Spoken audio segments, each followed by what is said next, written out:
자, 오늘은 우리가 이 성전에 올라온 이유, 그러니까 우리가 예수를 믿는 그 이유가 무엇인지를 우리 알아보도록 하겠습니다. 자, 그러면 여러분은 왜 성전에 올라오셨습니까? 그럼 왜 여러분은 예수를 믿으십니까? 우리는 이것에 대해서 깊이 고민해야 된다고 하는 것입니다. 내가 지금 예수를 믿는 것이 또 그 진짜 이유가 무엇인가 하는 것이죠. 그리고 또 내가 무엇 때문에 예수를 믿는가라고 하는 것을 고민하는 것입니다. 남들이 그냥 예수를 믿으라고 하니까 나를 전도한 사람이 그냥 믿으면 돼. 그러니까 또 남들이 예수를 믿으면 복을 받는다고 하니까 그래서 나도 예수를 믿는 것이라고 이렇게 대답을 하신다면 곤란한 거예요. 사랑하는 여러분, 저는 여러분이 오늘 성전에 올라오신 목적이 분명하신 줄 믿습니다. 남이 장에 가니까 그냥 빈지개를 지고 걸머매고 따라가는 것처럼 이렇게 여러분이 누군가를 따라온 것이 아니라 오늘도 분명히 살아계시고 역사하시는 우리 하나님을 만나시려고 이렇게 성전에 올라오신 줄로 믿습니다. 아멘. 오늘 여러분이 성전에 올라오신 이유는 분명하죠. 전능하신 하나님 앞에 예배를 드리려고 올라오신 것입니다. 아멘이죠. 그냥 돈을 많이 벌게 해달라고, 또 마땅한 일을 할 수 있게 직업을 달라고, 또 아무 탈 없이 만사가 다 형통하게 해달라고, 우리 자식들이 다 잘되게 해달라고. 그래서 우리가 이렇게 성전에 올라온 것이 아니라 전능하신 하나님 앞에 경건하게 예배를 드리러 올라오신 것입니다. 아멘. 그런데 그럼에도 불구하고 오늘 여기 계신 분 중에는 그냥 이렇게 기도하는 분이 계실 거예요. 그렇죠? 잘 되게 해달라고 이렇게 분명히 기도하시는 분이 계실 것입니다. 하지만 제가 여기서 여러분들에게 분명히 말씀드리려고 하는 것은 여러분이 이런 기도를 드리지 말라고 하는 것이 아니에요. 누구든지 필요에 따라서는요, 이런 기도를 할 수가 있는 거예요. 저도 필요하면은요, 저도 월말이 되면은요, 쫄깃거려요. 재정이 부족하면. 그러면 저 기도해요. 하나님, 이번 달 결산해야 되는데 돈 좀 주세요. 이렇게 기도합니다. 솔직히 기도해요. 그런데 아시다시피 이렇게 기도를 하면은요, 하나님은 응답을 해주시겠어요? 안 해주시겠어요? 응답해 주셔요. 그런데 여러분도 아시다시피 우리가 이런 기도를 한다면, 이런 기도를 드린다면 믿지 않는 세상 사람들은 뭐라고 그러겠어요? 돈 달라고 기도하면. 기복신앙이라고 해요. 기복신앙이라고 손가락질 합니다. 물론 이것을 기복신앙이라고 할 수도 있어요. 그렇죠? 그런데 제가 여러분에게 드리고 싶은 것은 뭐냐면, 당장 먹을 것이 없는데 그런데도 불구하고 기복신앙이라고 하면서 먹을 것을 구하지 않는다면 어떻게 됐어요? 그냥 굶어서 앉아 죽겠습니까? 암만 일을 해도 일을 하려고 해도 일거리가 없는 거예요. 그럼 어떻게 하겠습니까? 일거리 달라고 기도해야 되지 않겠습니까? 그런데 여기서 아이러니한 것은 뭐냐면, 내가 현재 살아있어야 기도를 한다라고 하는 것입니다. 그래야 회개도 하지 않겠습니까? 아무것도 하지 않고 기복신앙이라고 하면서 구하지도 않고 그냥 앉아있다가 굶어 죽으면 어떻게 되겠습니까? 보나마나 그대로 지옥으로 가는 것입니다.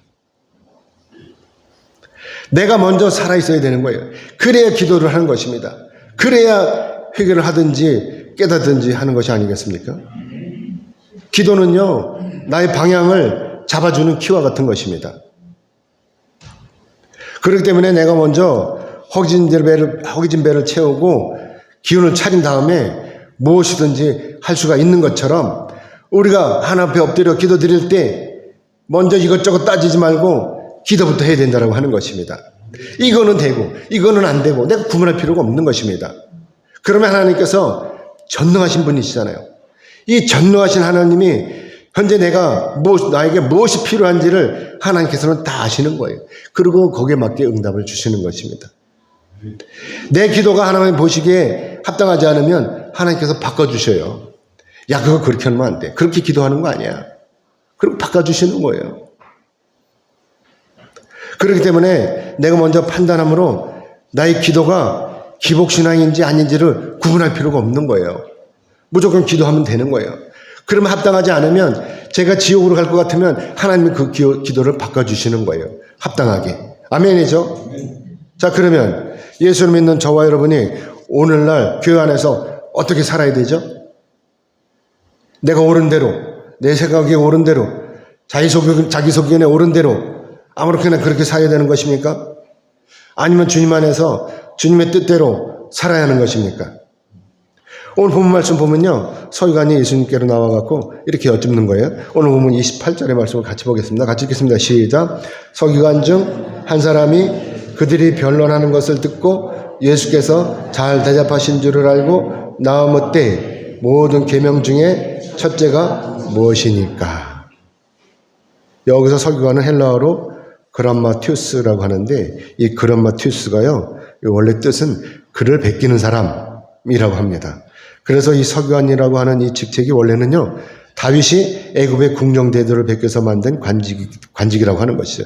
그래서 회계 담당이나 옛날 문서를 기록하고 정리하는 그런 직책이었다고 하는 것입니다. 서기관이. 그러다가 이들이 나중에 이제 포로기 시대, 바벨론 포로기 시대 이후에 이제 종교적 의미를 지닌 율법학자로서 이 역할을 감당하기 시작했다고 하는 것이죠. 아무튼 뭐 어쨌든 간에 이 당시 서기관은요, 왕정시대의 이 일반 사무가 아닌 율법 해석자이자 교사로서까지 이 임무를 수행했다고 하는 것입니다. 그러다가 이제 신약시대, 예수님 시대에 와서 이들이 바리새파에 이렇게 속하게 되었고 율법사로 불렸다고 하는 것입니다. 그런데 이런 서기관이 예수님을 만나러 온 거예요. 이 서기관이 예수님을 찾아온 이유는 다른 것이 아니라 앞서서 사두개인들이 예수님을 시험한 일 때문에 예수님을 알게 된 것입니다. 당시 사두개인들이요, 이 부활에 관한 내용을 가지고 예수님을 탄핵하려고 했어요. 하지만 예수님이 어떤 분이에요? 예수님께서는 이 하나님의 아들이시잖아요. 예수님께서는 모든 것을 다 알고 계시잖아요. 그래서 이 사두개인들의 시험을 간단히 처리하셨다고 하는 것입니다. 이때 사두개인들이 예수님을 시험한 시험은 이 율법 중에서도 아주 난해한 문제였다고 하는 것이죠. 그 시험이 바로 이런 것이었습니다. 어떤 가정에 칠형제가 있었어요. 우리 집에도 칠형제가 있어요. 우리 사돈네도 칠형제가 있습니다. 아무튼 이 칠형제가 있었어요. 그 중에 가장 큰 형이 결혼했어요. 어떤 여자. 그런데 이렇게 결혼했으면 자식을 낳고 뭐 이게 잘 살아야 되는데 큰 형이 자식도 없이 죽어버린 거예요. 그러니까 당시 이 형사 70법에 의해 가지고 이 둘째 형이 이제 둘째 아들이 형수하고 결혼을 했어요. 그래가지고 둘째 아들의 아들을 낳으면 형의 아들로 이제 주려고 결혼했어요. 그런데 이 둘째도마저도 죽어버린 거예요. 무슨 이유인지 몰랐는데. 아무튼 후자를 보지 못하고 죽어버린 것이죠. 이렇게 해가지고 결국 칠형제가 다 이 여자하고 결혼을 했어요. 그러고 나서 이제 여자도 죽고 형제들도 다 죽어버렸습니다. 자, 이렇게 끝나면 상관이 없는데 이걸 가지고 이 사두개인들이 예수님한테 질문하는 것입니다. 만약에 당신이 얘기하는 것처럼 죽은 자가 부활이 있다고 한다면 그러면 도대체 이 여자는 누구의 아내가 되겠느냐 하는 것입니다. 부활이 있다고 한다면. 여러분 어떻게 생각하세요? 누구 아내일 것 같아요? 제일 먼저 결혼한 큰아들이 되는 것입니까? 아니면 그건 그렇고 맨 마지막에 그래도 맨 마지막에 현실성 있게 맨 마지막에 결혼한 아들이 되는 것입니까? 그래서 이때 예수님께서 이것을 가지고 잘못 대답하시면 바리새인들이나 이 사두개인들이나 이제 전부 일어나 가지고 항의를 할 거예요. 그런데 이때 예수님께서 아주 명쾌하게 대답을 하셨다고 하는 것입니다. 마가복음 12장 25절에서 27절의 말씀 넘겨주세요. 앞에 있는데 여러분 찾기 곤란할까봐 아예 이렇게 해놨습니다. 자, 같이 읽겠습니다. 시작. 사람이 죽은 자 가운데서 살아날 때에는 장가도 아니가고 시집도 아니가고 하늘에 있는 천사들과 같으니라. 죽은 자가 살아난다는 것을 말할진대 너희가 모세의 책 중 가시나무 떨기에 관한 글에 하나님께서 모세에게 이르시되 나는 아브라함의 하나님이며 이삭의 하나님이며 야곱의 하나님이로라 하신 말씀을 읽어보지 못하였느냐? 하나님은 죽은 자의 하나님이 아니요 산 자의 하나님이시라. 너희가 크게 오해하였도다. 아멘. 우리가 이 말씀을 잘 살펴보면요, 우리가 믿는 하나님께서 어떤 하나님이냐 하는 것입니다. 그래서 오늘 예수님께서 말씀하시는 이 말씀의 요지는 뭐냐면, 우리가 죽은 다음에는 반드시 부활할 것을 전제로 말씀하시는 것입니다. 하나님은요, 죽은 자의 하나님이 아니시라 살아있는 자의 하나님이시라는 것이죠. 그럼 죽은 자는 뭐예요? 예수를 믿지 않는 사람. 살아있는 자는 오늘날 저와 여러분처럼 하나님을 믿는 자, 예수를 믿는 사람들을 말씀하는 것입니다. 하나님께서는 어떤 하나님이에요? 영원히 살아계신 하나님이신 것입니다. 그래서 이 모세가 본 그 떨기나무의 불꽃이 꺼지지 않았다고 하는 것입니다. 아멘이죠? 그래서 아브라함의 하나님, 이삭의 하나님, 야곱의 하나님이라고 말씀하셨던 것입니다. 죽은 자의 하나님이 아니라 살아있는 자의 하나님이라고 하는 것입니다. 그것은 바로 믿는 자들의 하나님이라고 하는 것입니다. 그렇기 때문에 우리가 오늘 죽는다고 하는 것, 이것은 뭐냐면 하나님 앞에 가기 위해서 옷을 갈아입는 것과 같다고 하는 것입니다. 아멘이죠? 옷을 갈아입는 거예요. 우리가 외출을 하려면 옷을 갈아입잖아요. 결혼식에 가는데 옷 안 갈아입고 그냥 가요? 냄새 나는 거 그냥 입고 갑니까? 옷을 갈아입는 거예요. 그거 같은 거라고 하는 것입니다. 천국에 가는 것, 우리가 죽음에 가는, 죽음이라고 하는 것. 우리가 죽잖아요. 죽음이 뭐예요? 우리가 천국에 가려면, 우리가 서울에 가려면, 서울 장안에 들어가려면 대문에 들어갔잖아요. 옛날에. 지금이야 광화문 있지만. 이 들어가야 왕이고 누구 만날 거 아닙니까? 대문을 들어가야. 그래서 우리가 죽는 것이 이 대문을 통과하는 것과 같다고 하는 것입니다. 아멘이죠? 그렇기 때문에 우리가 하나님 나라에 간다고 하는 것은, 우리가 하나님 앞에 간다고 하는 것은 우리가 하나님의 나라, 즉 영원 속에 합류하는 것이라고 하는 것입니다. 하나님 나라, 영원이라고 하는 것, 여기 합류한다고 하는 것이죠. 그래서 우리가 장차 부활하면 하나님에 계신 그 영원 속에 들어가기 때문에 결혼할 필요가 없다라고 하는 것입니다. 그때는 가서 하나님 나라 가서는요, 애기 낳을 필요가 없어요. 그냥 다 살아서 부활해서 거기서 사는 거기 때문에 거기서 번식할 필요가 없는 거예요. 하나님께서 이 세상을 창조하시고 명령하신 게 뭐죠? 번성하라고 그랬잖아요. 번성하라고. 그러니까 하나님 나라 가면 더 이상 아기 낳을 필요가 없는 것이에요. 그러니까 결혼할 필요가 없는 것입니다. 그러니까 형이 아내가 됐든지 막내가 아내가 됐든지 그럴 필요가 없다라고 하는 것입니다. 아멘이시죠? 여러분 이 말씀 이해되시죠? 그래서 우리가 부활한 다음에 세상은 오늘 우리가 사는 이 세상과는 완전히 다른 세계가 펼쳐진다고 하는 것입니다. 그래서 부활을 믿지 않는 사두개인들의 이 질문에 이치 맞지 않았다고 하는 것이고, 그래서 일론리로 예수님께서 사두개인들의 공격을 막아내신 것입니다. 이것을 본 이 바리새인들은 신이 났어요. 바리새인들은 부활을 믿거든요. 사두개인들은 부활을 믿지 않았지만 바리새인들은 이 부활을 믿었거든요. 그래서 이 바리새인 중에서 이것을 지켜본 서기관 하나가 예수님을 찾아온 것이라고 하는 것입니다. 예수님은 얼마나 통쾌하게 이 사두개인들을 척가보셨으니까 얼마나 신이 났겠어요. 그래서 찾아온 것입니다. 그래서 서기관이 예수님께 나와가지고 계명 중에서 첫째가 무엇이냐고 이렇게 여쭌 것입니다. 당시 유대인들은요, 이 계명을 몇 가지를 가지고 있었냐면 613가지를 가지고 있었습니다. 이 중에서 248개의 계명은 뭐냐면 우리 사람의 몸에요, 지체의 수가 이렇게 248개가 있다고 그래요. 그래서 그거를 나타낸 것이라고 하는 것입니다. 그래서 이 지체의 수가 248개를 나타낸 것으로 행하라고 하는 이런 규정을 줬다는 거죠. 그래서 적극적인 행위를 촉구하는 규정이라고 하는 것입니다. 그리고 나머지는 몇 개 남죠? 365개가 남잖아요. 이 365 하면 뭐가 떠오르죠? 바로 1년 365일 떠오르잖아요. 그런 것처럼 이 365가지의 계명은 248개의 계명보다는 덜 중하게 여기는 것으로 하지 말라라고 하는 이 소극적인 금지 규정이라고 하는 것입니다. 그래서 서기관이 지금 예수님 옆에 나와서 여쭙는 것은 바로 이 계명 중에서 어떤 계명이 첫째가 되는 계명이냐라고 하는 것을 여쭌 것입니다. 여러분 이 질문은 어떻게 생각하세요? 당연히 예수님께서 이 질문에 대한 답을 아실 것이라고 여러분 생각하시죠? 믿으시죠? 지금 서기관이 예수님께 이것을 여쭙는 것은 예수님께서도 쉽사리 대답하시지 못할 것이라고 하는 것을 전제로 해서 이렇게 여쭙고 있는 것입니다. 서기관이 지금 사두개인처럼 예수님을 시험하려고 하는 것이죠. 하지만 예수님께서 어떤 분이세요? 예수님은 하나님이시죠. 그렇죠. 그렇기 때문에 예수님께서는 당연히 이에 대한 대답을 알고 계시는 것입니다. 그래서 예수님께서 오늘 이렇게 말씀하시는 것입니다. 오늘 본문 29절로 30절의 말씀 우리 같이 읽겠습니다. 29절에서 30절 같이 읽겠습니다. 시작. 예수께서 대답하시되 첫째는 이것이니 이스라엘아 들으라. 주 곧 우리 하나님은 유일한 주시라. 네 마음을 다하고 목숨을 다하고 뜻을 다하고 힘을 다하여 주 너희 하나님을 사랑하라 하신 것이요. 아멘. 예수님 여기서 첫째는 이것이라고 말씀하시면서 이스라엘아 들으라 라고 이렇게 말씀을 하셔요. 그렇기 때문에 여기서 이스라엘아 들으라 라고 하시는 이 말씀은 뭐냐면 일명 쇠마 본문이라고 이렇게 하는 것이죠. 이 말씀은 뭐냐면 이 신명기 6장 5절의 말씀을 여기서 그대로 인용하신 것입니다. 이 쇠마라고 하는 것은 들으라고 하는 얘기예요.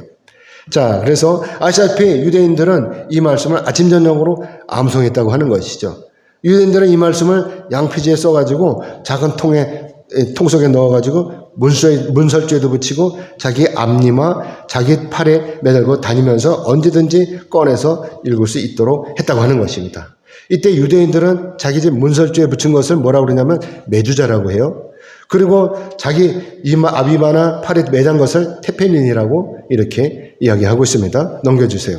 테펠린이 어떻게 생겼는지 좀 보겠습니다. 이렇게 이마하고 팔뚝에다 이렇게 감고 다니 여다가 이제 써가지고 신명기 6장 5절의 말씀을 써가지고 이렇게 붙이고 다녔다는 거죠. 그래서 오늘 이 쇠마의 본문 말씀은 하나님의 유일성에 대한 이 고백, 그리고 모단 이단 종교와 우상 숭배에서 스스로 구별되는 교리의 근간이 되는 이 말씀이라고 하는 것입니다. 오늘 본문의 이 30절의 말씀이 바로 쇠마의 본문이라고 하는 것입니다. 자, 그러면 우리가 유일하신 하나님을 대할 때 오늘날 우리가 어떻게 처신해야 하는 것입니까? 그것은 바로 예수님께서 이스라엘아 들으라고 하신 이 말씀처럼 우리가 목숨을 다하고 마음을 다하고 목숨을 다하고 뜻을 다하고 힘을 다하여 하나님을 사랑하라고 하는 것입니다. 물론 마음을 다하여 하나님을 사랑하라고 하는 이 말씀은 우리의 모든 육체적 감각과 정신적 감성 그리고 우리의 의지를 동원해서 하나님을 사랑하라고 하는 것입니다. 오늘 우리가 최우선으로 실천해야 하는 하나님의 사랑은 바로 오로지 하나님만을 향한 전인격적이고 절대적인 이 사랑이 온다고 하는 것입니다. 그리고 또 네 마음을 다하고 목숨을 다하고 뜻을 다하고 힘을 다하여 주 너희 하나님을 사랑하라고 하는 이 본문 말씀 바로 나를 온전히 하나님 앞에 내어 드리는 것을 말씀하는 것입니다. 아멘이죠? 그렇기 때문에 오늘 이 계명이 바로 10계명 중에 1에서 4계명까지에 해당하는 말씀인 것입니다. 그래서 이 계명을 한마디로 축약한다면 뭐죠? 바로 하나님의 사랑이 되는 것입니다. 아멘이죠? 자, 그래서 오늘 본문 31절을 우리 같이 보겠습니다. 같이 읽겠습니다. 시작. 둘째는 이것이니 내 이웃을 내 자신과 같이 사랑하라 하신 것이라. 이보다 더 큰 계명이 없느니라. 아멘. 여기서 이웃이라고 하는 이 단어는 헬라어로 플레시온이라고 하는데요. 이 플레시온은 바로 그냥 옆에 있는 옆집이 아니라 인종이나 종교와 상관없이 우리가 함께 살거나 혹은 우연히 만나는 사람까지도 다 포함이 된다라고 하는 것입니다. 오늘날 이주민들 많이 들어와 있죠? 이 이주민들도 다 이웃에 해당이 되는 것입니다. 그래서 예수님께서는요, 여기서 첫째 계명인 하나님의 사랑의 결과로서 둘째 계명인 이 이웃 사랑을 연결 지으시고 계시는 것입니다. 물론 오늘 본문 말씀을 통해서 보면 여러분도 아시다시피 예수님께서 레위기 19장 18절의 말씀을 인용한 것입니다. 오늘 이 본문 31절의 말씀은 레위기 19장 20절의 말씀을 인용하신 것인데 그러므로 이 이웃사랑이 바로 10계명 중에서 둘째 부분에 해당하는 것이죠. 이 사랑에 대한 계명이죠. 사람에 대한 계명이죠. 5에서 10절의 계명을 통틀어서 이렇게 말씀하고 있는 것입니다. 예수님께서는 오늘 본문 말씀을 통해서 하나님의 사랑, 이웃사랑을 이렇게 연장선상에 두셨다고 하는 것입니다. 오늘날 하나님의 이 율법, 즉 사랑의 율법을 완성시키려고 하는 것입니다. 이렇게 하나님 사랑과 이웃 사랑을 연결하시면서 이 하나님의 율법, 사랑의 율법을 완성시키시는 것이죠. 그래서 우리가 오늘 이 성경을 한마디로 요약을 한다면 어떤 단어가 나오죠? 사랑이라는 단어가 나오는 것입니다. 아멘이죠? 그래서 이 전체 성경을 보면 딱 한 단어, 사랑이라고 하는 것입니다. 아멘입니까? 그래서 바울도 고린도전서 13장 13절의 말씀에서 이렇게 말씀하고 있어요. 넘겨주세요. 같이 읽겠습니다. 시작. 그런즉 믿음, 소망, 사랑 이 세 가지는 항상 있을 것인데 그 중에 제일은 사랑이라. 아멘. 그래서 예수님께서 이렇게 말씀하시는 것입니다. 이보다 더 큰 계명이 없느니라. 아멘. 그러므로 오늘날 우리는요, 하나님을 믿는다고 하면서 예수님의 제자라고 하면서 바르게 살았는지를 돌아봐야 하는 것입니다. 저는요, 이 지점에 와서 아주 부끄러워요. 과연 내가 참으로 하나님을 사랑했는지, 또한 내가 참으로 이웃을 사랑했는지를 생각해 보면 부끄럽다고 하는 것입니다. 저는 평신도가 아니잖아요. 저는 목회자잖아요. 그렇죠? 그래서 여러분보다 더 엄격하게 이 율법적인 기준을 정해야 된다고 하는 것입니다. 오늘 본문 말씀에서 얘기하는 이 사랑이라고 하는 단어는요, 헬라어로 아가페이스라고 해요. 아가페이스. 여러분 아가페 사랑을 아시죠? 아가페 사랑이 어떤 사랑입니까? 무조건 주는 거예요. 무조건 주는 사랑인 것입니다. 그래서 아가페 사랑을 우리가 어떻게 얘기하죠? 어머니가 나를 위해서 뼈가 으스러지로 헌신하시는 이 사랑을 얘기하는 것입니다. 자기 아들이 기차가 오는 철로에 엎어져 있으면 어머니는 그 아들을, 기차가 오는데도 불구하고 그 아들을 드러내기 위해서 뛰어드는 거예요. 그리고 자기가 대신 희생하는 것입니다. 이게 어머니 사랑이, 이것이 아가페 사랑인 것입니다. 조건 없는 사랑인 것입니다. 하나님께서 나를 위해서 예수님을 내어주신 사랑, 이것이 예수님의 사랑, 하나님의 사랑인 것입니다. 그래서 제가 여기서 부끄러운 거예요. 하나님께서는 분명히 살아계시고 전지전능하셔요. 그렇기 때문에 오늘날 저 일거수일투정을 다 알고 계시는 것입니다. 그래서 제가 여러분을 위해서 온전히 나를 다 내어드리는지를 생각해 보면 부끄럽다고 하는 것입니다. 모자라요. 한참 모자라요. 자, 그러면 제가 어떻게 해야 됩니까? 이렇게 모자라는데 당연히 제가 하나님 앞에서 더 열심히 더 바르게 살아야 된다고 하는 것입니다. 세상의 질서, 약속 이런 것을 다 지켜야 되는 거예요. 그리고 배려해야 되는 것입니다. 그리고 양보해야 되는 것입니다. 저를 희생함으로 여러분을 사랑함으로 보살피고 돕는 거예요. 이기적이지 않는 것이죠. 나만 챙기지 않는 것이죠. 내 것을 다 내어드릴 수 있어야 되는 것입니다. 그런데도 제가 살아계신 하나님 앞에서 이것을 이렇게 살지 못한다고 한다면 주의 종으로서 저는 살아계신 하나님을 무시하는 것입니다. 그렇기 때문에 제가 다른 사람의 모범이 되어야 하는 목회자로서 이율배반적이라고 하는 것입니다. 이렇게 못 산다면 그래서 저는 결국 하나님을 사랑하지 못한다는 이 결론에 도달하게 되는 것입니다. 그래서 부끄러운 거예요. 라틴어로 코람 데오라는 말이 있어요. 여러분 잘 아시죠? 이 말의 뜻은 하나님 앞에서라고 하는 뜻입니다. 칼빈과 사도 바울의 좌우명이도 한 이 코람 데오 이 말은요, 오늘날 우리 개신교인들이 가장 좋아하는 단어이기도 합니다. 또 자기 가슴에 새기려고 노력하는 문장이기도 합니다. 이 하나님 앞에서 이 코람데오 이 단어라고 하는 것이죠. 그렇기 때문에 결국 이 코람데오라고 하는 이 단어는요, 지금도 살아계셔서 역사하시는 하나님 앞에 나를 온전히 내어드리는 것을 뜻하는 것입니다. 누가 보든지 말든지 나의 마음을 온전히 하나님 앞에 다 내어드리는 것입니다. 그런데도 불구하고 내가 있는 지식, 내가 가지고 있는 그 알량한 지식을 가지고 누군가를 가르치려고 한다면 얼마나 어리석은 것이겠습니까? 다른 사람들은요, 나 아니고 다른 사람은 나보다 다 똑똑해요. 다 알고 있어요. 그런데도 내가 누군가를 가르치려고 한다면 얼마나 어리석은 거냐 하는 것입니다. 부끄러운 것입니다. 그래서 여호수아 6장 18절의 말씀을 같이 보겠습니다. 같이 읽겠습니다. 시작. 너희는 온전히 바치고 그 바친 것 중에서 어떤 것이든지 취하여 너희가 이스라엘 진영으로 바치는 것이 되게 하여 고통을 당하게 되지 아니하도록 오직 너희는 그 바친 물건에 손대지 말라. 아멘. 이 말씀은 이스라엘 백성들이 여리고 성을 공격할 때 이때 하나님께서 이스라엘 백성들에게 주신 말씀입니다. 그렇기 때문에 이때 이스라엘 백성들이 해야 할 일은 당연히 이 말씀에 순종하는 것입니다. 그래야 매사에 형통할 것입니다.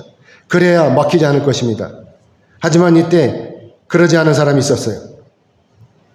모든 동료가 땀을 흘리며 여리고성을 완전히 무너뜨리고 여리고성 안에 있는 백성들과 짐승들을 완전히 박살을 내고 진멸을 시킬 때, 진멸할 때 이때 어리석은 작자 하나가 하나님의 명령을 어겼다라고 하는 것입니다.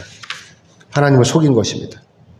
그래서 후일에 이스라엘 백성들이 아이성을 공격할 때 실패했다고 하는 것이죠. 그래서 여호수아가 그 이유를 알려고 기도한 것입니다. 도대체 어떤 일 때문에 이런 일이 생긴 거하고 하나님 앞에 기도했습니다. 그때 하나님이 가르쳐 주신 거예요. 어리석은 놈 하나가 하나님의 명령을 어겼다는 것을 가르쳐 주신 것입니다. 그래서 여호수아가 이스라엘 백성들을 다 불러 모았어요. 그리고 제비를 뽑았어요. 그랬더니 제비를 뽑았더니 도둑질할 이 아간이 적발이 된 거예요. 그리고 이 훔친 물건을 이제 살펴봤습니다. 그랬더니 고작 시날산의 아름다운 외투 한 벌, 은 200세겔, 그리고 금덩이 50세겔 나가는 금덩이 하나뿐이었어요. 이렇게 변변치 않은 것에 이 아간이 탐을 낸 거예요. 이것을. 그리고 하나님을 속인 것입니다. 하나님의 명령을 어긴 것입니다. 아간의 이 욕심이 자기는 물론이고 전능하신 하나님을 속였다는 거예요. 자기는 안 속인 것입니까? 양심을 속인 거잖아요. 전능하신 하나님은요, 다 아셔요. 그래서 아간이 돌에 맞아 죽은 거예요. 그리고 불태워진 거예요. 그리고 돌무더기를 거기다 쌓아놓은 것입니다. 사랑하는 여러분, 이제 여러분 어떻게 하시겠습니까? 하나님께서 이렇게 다 하시는데 그런데도 하나님을 속이시겠습니까? 신호를 위반하고 약속을 어기고 지나가는 사람을 욕하고 또 남을 속이는 거예요. 그리고 혼자만 잘 살기 위해서 아둥바둥하는 거예요. 내가 하나님을 사랑한다는 것은 다른 것이 아닙니다. 내 마음을 하나님 앞에 온전히 내어드리는 것입니다. 그리고 누가 보든지 안 보든지 이웃을 사랑하는 것입니다. 바르게 사는 것입니다. 이것이 바로 하나님을 사랑하는 것입니다. 아멘. 자, 그러면 부부지간의 사랑은 또 어떻습니까? 자기는 하나도 주지 않으면서 상대방에게만 달라는 거예요. 어떻게 되겠어요? 그러면 자기는 아무것도 안 줘. 그리고 달라고만 해. 사랑이고 뭐고 간에 다 깨어지는 거예요. 부부지간이 무슨 소용이 있습니까? 다 깨어지는 것입니다. 부부지간의 사랑도요, 내가 먼저 내 마음을 줘야 되는 거예요. 우리 집사람이 항상 그래. 당신 가슴 좀 한번 열어봤으면 좋겠대. 자꾸가 달렸다면 한번 열어봤으면 좋겠대요. 도대체가 모르겠다는 거예요. 저 속이지 않아요. 그런데도 그런 얘기를 해요. 속이지 않아야 되는 것입니다. 아무튼 서기관은요, 예수님 말씀에 항복하고 말았어요. 서기관 예수님께 나오는 목적은 어떻게든지 예수님을 난처한 구렁텅이에 빠뜨리려고 하는 것입니다. 그런데 예수님을 만나고 나니까 예수님을 탄핵할 여지가 없는 거예요. 찾지 못한 거예요. 오히려 이 예수님의 이 지혜로우신 말씀에 감동하고 만 것입니다. 그래서 서기관이 이렇게 대답하는 것입니다. 오늘 본문 32절에서 33절 같이 읽겠습니다. 시작. 서기관이 이르되 선생님이여 옳소이다. 하나님은 한 분이시여 그 외에 다른 이가 없다 하신 말씀이 참이니이다. 또 마음을 다하고 지혜를 다하고 힘을 다하여 하나님을 사랑하신 것과 또 이웃을 자기 자신과 같이 사랑하는 것이 전체로 드리는 모든 번제물과 기타 제물보다 나으니이다. 아멘. 서기관이 이렇게 예수님 말씀에 감동한 것은요, 첫째는 뭐냐면 하나님께서 유일하신 하나님이시다라고 하는 것. 그리고 둘째는 하나님을 사랑하는 것과 내 이웃을 사랑하는 것이 짐승을 잡아서 각을 떠가지고 전체로 드리는 것보다 훨씬 낫다라고 하는 것을 깨달은 것입니다. 서기관은 어떻게든지 예수님을 넘어뜨리려 했어요. 하지만 서기관이 예수님을 만나고 나서 이렇게 바뀌었다고 하는 것입니다. 아시다시피 적으로 있던 사람이 갑자기 이렇게 돌아서기는 참으로 어려워요. 그런데도 이 서기관이 이렇게 바뀐 것입니다. 당시 유대 지도자들은요, 누가 됐든지 간에 어떻게든지 예수님을 넘어뜨리려고 했어요. 서기관이 됐든지 바리새인이 됐든지 사두개인이 됐든지. 왜냐하면 예수님께서 하나님의 아들이라고 주장하는 것이 너무나도 불경스럽기 때문인 것입니다. 그래서 이 서기관이 사두개인들의 뒤를 이어가지고 예수님을 탄핵하려고 예수님 앞에 나왔지만 하나님의 아들이신 이 예수님을 만나고 나서 이렇게 완전히 변했다고 하는 것입니다. 그렇기 때문에 누구든지 예수님을 만나기만 하면 변하게 되어 있어요. 예수님을 속일 수가 없는 거예요. 물도 예수님을 만나니까 어떻게 됩니까? 물도 포도주로 변하잖아요. 그렇죠? 그런데 하물며 인간인 우리가 변하지 않겠습니까? 지금이나 옛날이나 지금이나 예수를 만나기만 하면 다 변하는 것입니다. 그런데도 변하지 않는 놈들이 있어요. 그럼 나는 누구냐? 이 사두개인들이라고 하는 것입니다. 당시 유대인들. 오늘도 그런 사람도 있어요. 예수님 만나도 변하지 않는 사람들. 왜 안 변하겠어요? 그 이유를 살펴보니까요. 첫째는 뭐냐면 자기 구원을 고민해야 하는 그 자체를 싫어하는 거예요. 나 구원? 이런 거 생각하기 싫어. 그러니까 안 변하는 거예요. 두 번째는 뭐냐면 자기 죄로 인해 가지고 불지옥으로 떨어진다라고 하는 이 사실을 모르는 거예요. 죄 때문에 지옥에 가는 거 몰라요. 그러니까 안 변하는 것이죠. 세 번째 뭐냐면 자기가 천국에 가는 것에 대해서 관심이 전혀 없는 거예요. 그냥 이대로 살다 죽을 테니까 내버려둬 그래요. 전도하려면 천국이 어디서 가봐야 알지. 죽어봐야 하는 거. 나 그냥 이대로 살다가 내버려둬. 편하게 살게 내버려둬. 귀찮게 왜 나를 자꾸 그러는 거야. 이러는 거예요. 그러니까 변하지 않는 것입니다. 교회 백나라도 변하지 않는 것입니다. 오늘 본문 34절의 말씀을 같이 보겠습니다. 같이 읽겠습니다. 시작. 예수께서 그가 지혜있게 대답함을 보시고 이르시되 네가 하나님 나라에서 멀지 않도다 하시니 그의 감히 문자가 없더라. 아멘. 서기관은 남들은 안 바뀌었지만 서기관은 바뀌었어요. 바뀌어가지고 이제 예수님을 더 이상 공격하지 않겠다고 결론을 내린 거예요. 그런데 이 서기관이 제자가 되지 않았어요. 예수님의 제자가 되지 않았습니다. 그래서 예수님께서 이렇게 얘기하시는 것이죠. 네가 하나님 나라에서 멀지 않도다. 이렇게 말씀을 하시는 것입니다. 지금 예수님께로 나온 이 서기관은요, 율법고사예요. 그래서 예수님 말씀을 듣고서 예수님 말씀을 완전히 이해한 것입니다. 물론 다른 사람들도 예수님 말씀을 듣고서 이해하지 못한 것은 아니지만 이해하는 것과 인정하는 것은 또 다르다고 하는 것입니다. 어떻게든지 예수님을 넘어뜨리려는 유대인들의 생각에는 아무리 예수님 말씀이 옳다고 해도 그래서 예수님 말씀이 모두 이해가 된다고 해도 예수님을 하나님의 아들로 인정한다고 하는 것 그래서 예수님의 제자가 된다고 하는 것 이것은 또 다른 차원의 문제라고 하는 것입니다. 아무튼 설교가는 자기 양심에 따라서 예수님을 하나님의 아들로 인정하고 이렇게 고백을 했습니다. 선생님이여 옳소이다. 하지만 그럼에도 불구하고 이 서기관이 예수님을 구주로 믿고 예수님을 따르지 않았기 때문에 예수님께서 이렇게 말씀하시는 것입니다. 네가 하나님의 나라에서 멀지 않도다. 가까운 것과 하나님 나라에 가까운 것과 멀지 않은 것과 실제로의 구원은 다르다고 하는 것입니다. 아멘이죠? 이 서기관은요. 하나님 나라에 가까이는 갔어요. 그런데 구원은 이루지 못해. 이렇게 사람들이 예배당에 올라와서 예배를 드리고 찬양을 하고 기도를 하고 뒤집어져요.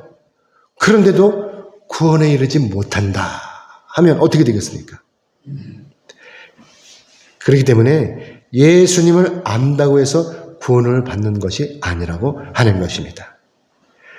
반드시 예수님을 자기 구속주로 믿어야 구원을 받는 것입니다. 아멘. 이제 말씀 맺겠습니다. 하나님께서는요, 우리가 구원에 이르기를 원하십니다.